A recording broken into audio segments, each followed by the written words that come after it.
I per tant, el cop d'estat del 23F és un cop d'estat també contra Catalunya. I explicaré una cosa, que defenso la meva tesi, que se'm va criticar molt i que ara hi ha professors de dret constitucional que també ho han escrit, que és que el cop d'estat del 23F fracassa en la seva versió militar, però triomfa amb la seva versió política i judicial. I explicaré per què. Militar, perquè no aconsegueix, el rei no aconsegueix col·locar armada en un govern civil-militar, és a dir, amb un cap de govern militar i amb una base de ministres de tots els colors polítics més els nacionalismes catalans i bascos, però el mateix dia, el dia següent del cop d'estat, que és el 24 de febrer, el Tribunal Constitucional dicta una sentència que no ve a tomb, és a dir, una sentència que no té cap sentit perquè és una impugnació que fan uns senadors socialistes sobre la llei de bases de règim local, si la nova llei de bases de règim local franquista s'adapta o no s'adapta a la Constitució. El Tribunal Constitucional dicta una sentència que és la 4/81, la podeu veure, té un vot particular, només un vot particular, on ve a dir moltes coses, però diu que l'autonomia no és sobirania. Té moltes frases, però va repetint constantment una frase que diu autonomia no és sobirania. Aquesta sentència és la base a partir de la qual un grup d'experts de dret constitucional acaben fent un informe de dret administratiu, un informe que té com objecte el cafè per tothom, per dir-ho d'alguna manera, és a dir, anivellar allò que la Constitució diferencia, que és les nacionalitats i les regions, anivellar-les amb un mateix sostre de poder polític. La Constitució d'alguna manera és asimètrica, és a dir, la Constitució tenia tres grans nacions, que era el País Basc, Catalunya i Galícia, perquè en el passat, i això ho diu la Constitució, havien plebiscitat estatuts d'autonomia i els donava un pla polític molt més, diguem-ne, pronunciat que no pas la resta de regions.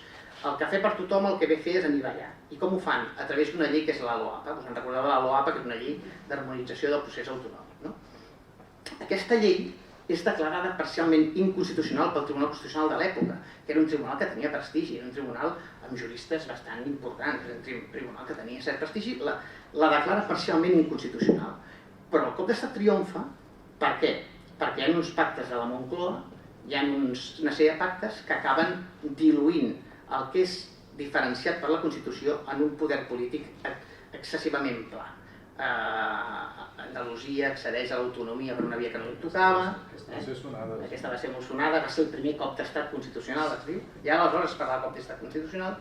I arribem a lo que és la reforma de l'Estatut del 79, que es fa el 2005 al Parlament de Catalunya, que és una reforma de l'Estatut, que Catalunya torna a demanar més poder polític, i aleshores els militars queden arraconats i qui fa el cop d'estat és el Tribunal Constitucional. Tu ens parlaves d'aquella sentència, que és la 31/2010 del Tribunal Constitucional, que és la sentència de l'Estatut. Aquesta sentència és molt bona, perquè aquesta sentència és la primera vegada que d'alguna manera els professors de Constitucional comencen a parlar de dret administratiu, comencen a parlar de cop d'estat territorial, cop d'estat de vellut o cop d'estat togat. Què passa amb això? Hi ha uns professors que es diuen Zeblisky i Siblat, uns professors que van escriure un llibre que es deia Com moren les democràcies, i diuen, sabeu com moren les democràcies? Quan es trenquen les normes de convivència no escrites. Aquelles normes de convivència que generen equilibris entre les persones, i quan es trenquen aquestes normes no escrites és quan s'acaben les democràcies. Les democràcies, diguem-ne, es destrueixen des de dintre. De fet, durant la República ja hi ha aquest debat. En el llibre explico que durant la República hi ha dues maneres de destruir la República. La manera, diguem-ne, la legalista i la manera violenta. Hi ha dos advocats que representen les dues cares. La manera legalista vol dir penetrant dins les institucions, fent política dins les institucions i destruint les institucions per dintre. Aquest és Gil Robles, que era un líder de la CEDA, que era la Confederación de Derechas Autónomas, Confederación Espanyola de Derechas Autónomas, que era un partit polític creat precisament per destruir la Segona República. I després hi havia un tal José Calvo Sotelo, que era tiet del Leopoldo Calvo Sotelo, que és el candidat de l'OCDE quan hi ha el cop d'estat del 23F. El José Calvo Sotelo era un advocat amb un verb esmolat que intentava inflamar el carrer, inflamar les Corts, perquè llavors tinguessin problemes d'ordre públic i sortís l'exèrcit que tenia les potestats de controlar l'ordre públic i apliqués la violència. Doncs aquestes dues estratègies latents també estan durant la reforma de l'Estatut.